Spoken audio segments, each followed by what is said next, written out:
Hello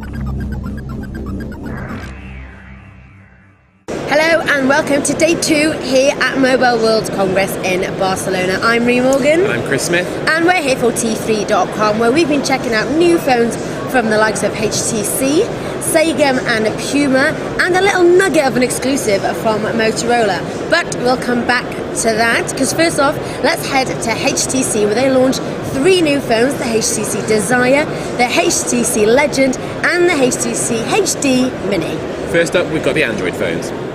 Yep, we sneaked off to the back of the convention centre here at Mobile World Congress with 2 of the 3 phones that HTC have announced today. These are the Androids. It's the HTC Legend, which is the follow-up to the Hero, and the HTC Desire, which has a massive Google Nexus 1-like 3.7-inch screen. So let's start with the Legend. As you can see, it's got this cracking, beautiful aluminium unibody here. The trackball has been replaced by a trackpad. It's got a 5-megapixel camera with a flash, but the UI has also been tweaked. The Sense UI that HTC have putting on all their Android and Windows mobile phones these days. So now, instead of flicking through the screens, I can just pinch to zoom, and you can see there's a whole bunch of home screens just waiting for me to select the one I want. There's also the FriendStream application, where I can store all my Twitter, all my Facebook and Flickr details in one handy stream. So the HTC Desire is what they're calling the super phone we've all been waiting for. As I mentioned, it's got a 3.7-inch OLED screen, which is absolutely beautiful, and also got the 5-megapixel camera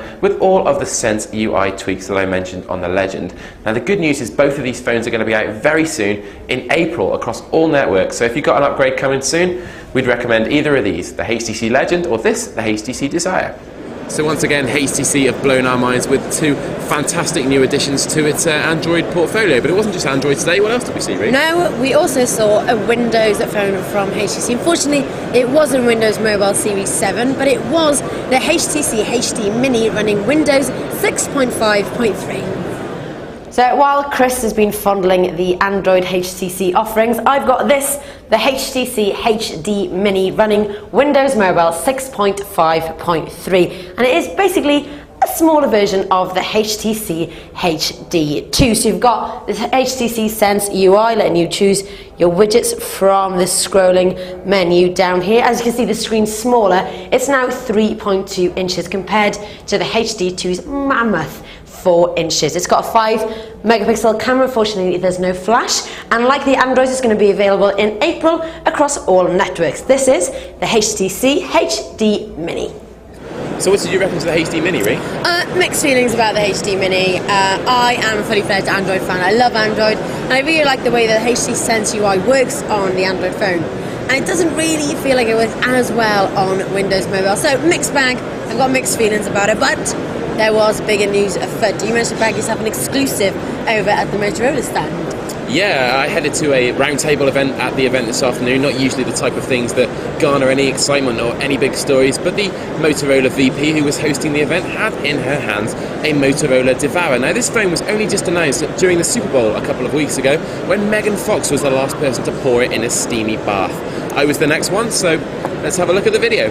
Hi there, this is Chris Smith for T3.com with an exclusive sneak peek at the Motorola Devour. It's their latest touchscreen and QWERTY device to feature Android and the Moto Blur software. Now, this is coming only to the US on the Verizon network. No news on whether we'll get it in the UK. It's looking unlikely at the moment, but you can see it's got a lovely form factor. It's a slider similar to the Milestone and the Droid that they had over there, and the screen just fits nicely inside the keyboard. The keys seem to be nicely spaced, and the colours pretty nice as well. It's got a 5-megapixel camera like some of the other Motorola phones that we've seen, and the full Moto Blur interactive social networking software as well. So this is it. We might not get it over here in the UK, but it's interesting to have a look at anyway. It's the Motorola Devour. So did it win you over? Well, I really liked it. Motorola are bringing out a bunch of really cool Android phones at the moment, and I guess this is another one. It looks mid-range. It looks like it's going to sit around a little bit lower than the Milestone, but it's another QWERTY slider with that blur interface that seems to be working quite well for them. So I'm converted. Yeah, I'm converted. They're doing they're going to put a big show on here at Mobile World Congress. They are. They've done really well.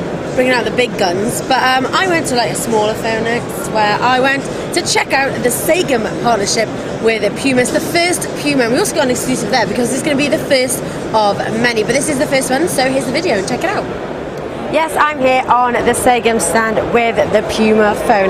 Now, was a partnership announced a while ago, but this is the phone in my hand. It's got a solar panel on the back. Now, it is pretty basic, but one of the cool things they have done is added 3 home screens. So here you've got your lifestyle home screen, which has got things like your video on it and your music player.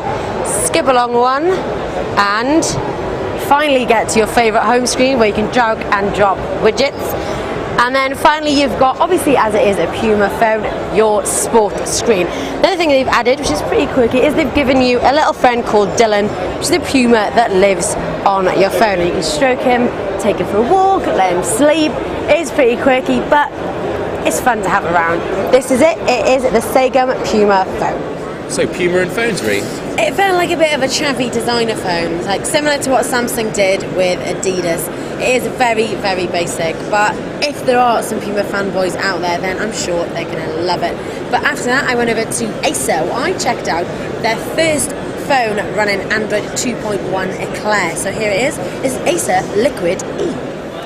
Yes, Acer have been exhibiting at this year's Mobile World Congress, and one of the exciting things they've got on display is this, the Acer Liquid E, and it's the company's first phone to come running Android Eclair. That's Android 2.1. It's also got a huge screen at 3.5 inches, contending with the likes of the Google Nexus 1. It's also got a handy HDMI port, as well as a 5-megapixel camera on the back. It's going to be available hopefully around April in Q2 of this year. This is it. It is the Acer Liquid E. Well, I certainly prefer that to the Puma, but we've seen a lot of cool stuff over the last couple of days. Yeah, haven't a we? lot of Android, a lot of people doing Android. I think my favourite, if I had to pick one from the show, I'd have to go with the HTCs today. They were pretty impressive, like the HTC Desire and the Legend. They both look absolutely brilliant. Really continuing where the Hero left off, really, and improving that UI and a much nicer design on both phones this time. Definitely. Get rid of that trackball, and it's lightning fast. They are. Even when we were playing them, they were just so fast, it was ridiculous. So it's nice to see HTC doing well. And Motorola as well. They've put on a good show this year. I think they're pretty impressive. They've got a huge stand, and they're back. I think they are. They come back kids, and then also Samsung Wave as well. Samsung Wave Interesting was to see good. what they do with Barda. The first phone they've got running on that is the Samsung Wave. Interesting to see what they're going to do there. But I think it's been a good show all in all. Yeah. I've enjoyed. Well, nothing from Nokia though. Nothing from LG. Nothing from BlackBerry. Is the tide turning? Are those companies struggling to figure out what to do now? It's nice to get a bit of variety with mobile phones. You know, you can have people have dominated it for so long, so it's nice to see some new players coming in with really fantastic phones. So thumbs up to everyone here. I've had a whale of a time.